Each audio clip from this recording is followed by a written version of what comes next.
यह कहानी उन चार दोस्तों की है जिसके साथ कुछ ऐसी घटना घटी कि जिसे उनका पूरा जीवन ही बदल गया। आइए जानते हैं कि ऐसा क्या हुआ था। मुंबई शहर की रहने वाली प्रिया शर्मा अपने दोस्तों के साथ रवि, साहिल और विजय के साथ शिमला जाने का प्लान बनाया। वो सब शिमला जाने के लिए बस में बैठ गए। कुछ ही देर में प्रिया सो गई। अचानक प्रिया की नींद खुल गई तो उसने देखा कि बस में कोई नहीं था। बस का ड्राइवर भी नहीं था। बस अपने आप ही चल रही थी। उनके सारे दोस्तों भी बस में नहीं थे। यह सब देखकर डर के मारे प्रिया जोर जोर से चिल्लाने लगी। अचानक उसे लगा कि कोई उसके पीछे खड़ा है। जब उसने पीछे मुड़कर देखा तो वहां एक स्त्री बैठी हुई थी। उस स्त्री का चेहरा जला हुआ था। ऐसा लग रहा था कि किसने उसके चेहरे पर एसिड फेंका हो। ऐसा भयंकर चेहरा देखकर प्रिया ने चिल्लाना शुरू कर दिया, बचाओ बचाओ बचाओ। और अचानक प्रिया की नींद उड़ गई। वो एकदम डरी हुई और पसीने से पूरी भीग गई थी। पास में बैठे हुए विजय ने पानी की बोतल दी और बोला, शायद तुम्हें कोई सपना देखा होगा। थोड़ी ही देर में सब शिमला पहुंच गए और एक होटल पर रात बिताने के लिए गए। दूसरे दिन वो सब साथ में मिलकर होटल के पास वाले पहाड़ पे घूमने जाने का नक्की किया। करीबन आधे घंटे में वो सब पहाड़ की सबसे ऊंची शिखर पर पहुंच गए। वहीं से नीचे देखने पर घने लीलेछम पेड़ पौधे काफी सुंदर दिख रहे थे। अचानक साहिल चौंक गया और बोला, नीचे देखो कोई खड़ा है, लगता है कोई स्त्री है। विजय और रवि भी देखने लगे लेकिन उन्हें कोई दिख नहीं रहा था और बोले, तू पागल हो गया है क्या? इस घने जंगल में कोई स्त्री कैसे आ सकती है? तुम्हें शायद कोई भ्रम हुआ होगा। उसके बाद वह सब खुली जगह पर चले गए। रात होने वाली थी इसलिए वह सब ने पहाड़ पर ही रुकने का निर्णय किया। इसलिए उन सब ने वहां पर ही तंबू लगाया और खाने पीने के लिए सामान बाहर निकाला।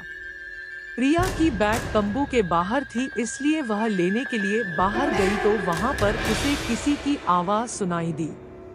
प्रिया उस आवाज की और अपनी नजर घूम आती है तो उन्हें सामने से कोई 3 आदमी आते हुए दिख रहे थे। उनके हाथ में धारदार हथियार देखकर प्रिया डर जाती है और दौड़ के तंबू के अंदर आ जाती है। उसने अपने दोस्तों से भी यह बात की लेकिन कोई उसकी बातों पर विश्वास नहीं कर रहे थे।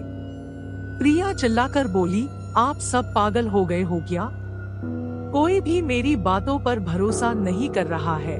चलिए मेरे साथ बाहर, मैं आपको बताती हूँ। वो सभी बाहर आके शिखर की टोच से नीचे देखने लगते हैं। उतने में ही उन सभी को लगता है कि कोई 3 लोग उनकी ओर बढ़ रहे हैं। यह सब देखकर वो सभी डर जाते हैं और तुरंत ही अपना अपना सामान समेटने लगते हैं और बड़े से पत्थर के पीछे जाके छुप जाते हैं। थोड़ी ही देर में वो सब ऊपर आ जाते हैं। प्रिया देख रही है कि उनके हाथ, पैर और सिर आम आदमी जैसे बिल्कुल नहीं थे। वो सब एक जगह पे बैठ जाते हैं और कुछ तांत्रिक विद्या शुरू करते हैं।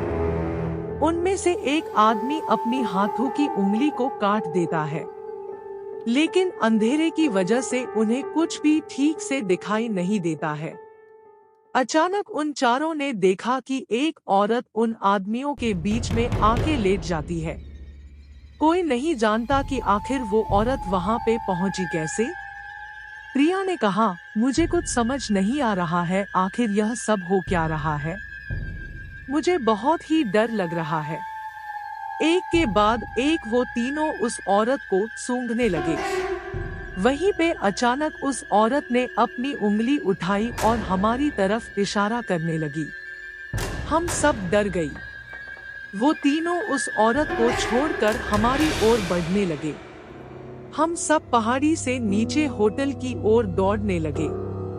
हमारी आवाज सुनकर वो तीनों हमारी ओर दौड़ने लगे। प्रिया और साहिल सबसे आगे थे और विजय और रवि उनके पीछे दौड़ रहे थे। प्रिया और साहिल होटल तक पहुंच गए, लेकिन रवि और विजय का कोई पता नहीं चल रहा था। हमने होटल वालों से उनके बारे में सभी बातें की तो उन लोगों ने कहा कि उस पहाड़ पे कोई नहीं जाता है, वो पहाड़ शार्पित है, जो भी वहां जाता है वो कभी वापस नहीं आता है। आपकी किस्मत अच्छी थी कि आप अभी जिंदा है। लेकिन हमारे दोस्त रवि और विजय कभी भी वापस लौट के नहीं आए। हमने उन्हें ढूंढने का बहुत ही कोशिश की, पुलिस कंप्लेन भी करवाई, लेकिन कोई फर्क नहीं पड़ा।